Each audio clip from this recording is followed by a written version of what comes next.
ஓம் சாய்ராம், ஜெய் சாய்ராம். எல்லாரும் நல்லா இருக்கணும், எல்லாருக்கும் நல்லதே நடக்கணும். அன்பு குழந்தையே, நீயும் நல்லா இருக்கிற மாதிரி உன்னுடைய விஷயங்களும் உனக்கான விஷயங்களும் நல்லா நடக்கிற மாதிரி உனக்கான சுக்கிர திசையை நான் திருப்பி வச்சுட்டேன். இப்போது உன் வாழ்வில் நீ திரும்பும் திசையெல்லாம் வெற்றி பெறப்படும்படியும் புன்னகை புரியும்படியும் உனக்கான விஷயங்கள் எல்லாம் இப்போது உன்னிடமே வந்து சேரப்போகுது.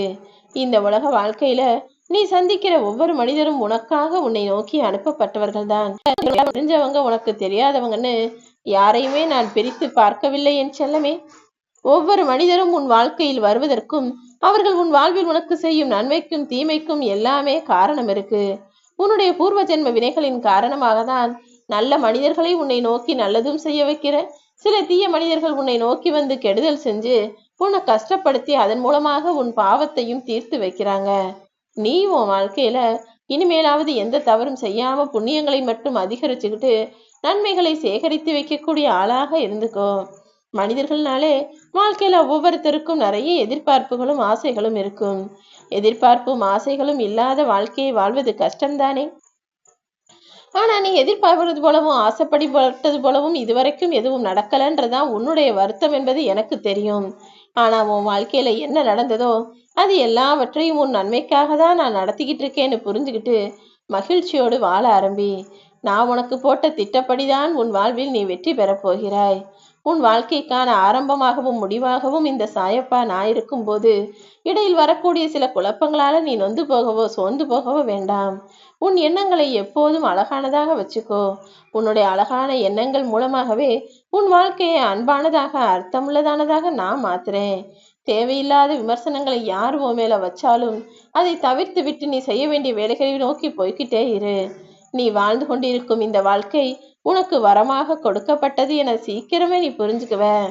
தேடிக்கிட்டே இருக்க உன் வாழ்க்கையில உன் தேடல் காலம் முடிந்து போய் உனக்கு தேவையானதெல்லாம் உன்னை வந்து சேரப்போகுது. உன் வாழ்க்கையை நீ வாழ்ந்து முடிகிற வரைக்குமே புதிராகவே இருக்க போகிறாயா? வாழ்க்கை என்பது ஒரு புதிர் போலதான். ஆனா உன் வாழ்க்கைனா என்னன்றதை நீ புரிஞ்சுக்கணுன்றதுக்காக தானே தினமும் உன்னை தேடி வந்து எல்லா விஷயங்களையும் சொல்லி கொடுத்துக்கிட்டு இருக்கேன். வாழ்க்கை என்னதான் நடக்குது, எதுதான் நடக்குது, வாழ்க்கைனா என்னன்றதை நீ வாழ புரிய ஆரம்பிச்சுக்கிட்டீன்னா வாழ்க்கையை உன்வசப்படுத்தி விடலாம். மனித மனம்னா அவ்வப்போது சலனங்களும் சந்தேகங்களும் சஞ்சலங்களும் வரத்தான் செய்யும். அதுக்காக நீ பலவீனமான ஆள்னு நினைச்சிடாத. எல்லா மனிதர்களுக்கும் சின்ன சின்ன விஷயங்கள் தவறுகளாக இப்படி நடக்கும். ஆனா அதையெல்லாம் சரி செஞ்சுக்கிட்டு எந்த சஞ்சலமும் சலனமும் இல்லாத வெற்றி பெறக்கூடிய பிள்ளையாக நீ மாறிடு. சின்ன சின்ன தோல்விகள் வந்தாலும் அதை தைரியமாக எதிர்கொள்ளேன் தங்கமே. தோல்விகள் வரும்போது அதை நீ தைரியமாக எதிர்கொண்டு அதை சமாளிக்கும் போதுதானே உன்னுடைய பலம் என்ன, எவ்வளவு பெரிய பிரச்சனைகளையும் நீ சுலபமா சமாளிச்சிட முடியுதுன்றது உன்னுடைய விஷயம் உனக்கு தெரியும். உன் பலத்தை நீ நம்பு. உனக்குள்ள சில பலவீனங்கள் இருக்கலாம், ஆனா அதை நீ கண்டுக்காம கடந்து போய்கிட்டே இரு. ஏன்னா இந்த காற்றுன்றது மனித வாழ்க்கையில மிக முக்கியமான விஷயம். எல்லாரும் காற்றை சுவாசிச்சுதானே உயிர் வாழ்றாங்க. ஆனா அந்த காற்றை என்னைக்காவது நீ கண்டுபிடிச்சிருக்கியா அல்லது கண்ணாலதான் பார்த்திருக்கியா? காற்றை அனுபவிக்கலாமே தவிர அதை தேடி கண்டுபிடிக்க முடியாது. அப்படி தேடி கண்டுபிடிக்கலாம் நீ போனினா குழப்பம் மட்டும்தான் உன்னை மிஞ்சும்.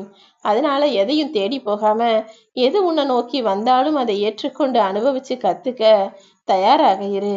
உன் வாழ்க்கை சீக்கிரமே இனிக்கும். சிறப்பாக நீ சிந்தித்து செயல்படுவதால் உன் வாழ்க்கையில் நீ சிறகடிச்சு பறக்க போற.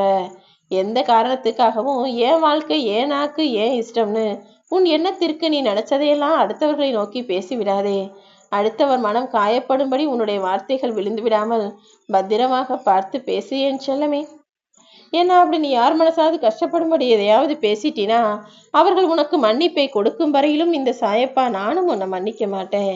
அதே போல உன் மனம் கஷ்டப்படும்படி பேசியவர்களையும் நான் ஒருபோதும் மன்னிக்க மாட்டேன் என் செல்லமே. ஒருவருடைய சூழ்நிலை என்ன, அவங்களுக்கு இருக்கிற கஷ்டம் என்ன, அவங்க என்ன பிரச்சனையில இருக்கிறாங்கன்னு தெரியாம சுலபமாக அவர்களை அடுத்தவர்களை பார்த்து தவறோ குற்றமோ சொல்லிவிடாதே. ஒவ்வொருவருடைய வலியும் வேதனையும் அவங்க நிலைமையில இருந்து பார்த்தாதானே தெரியும்.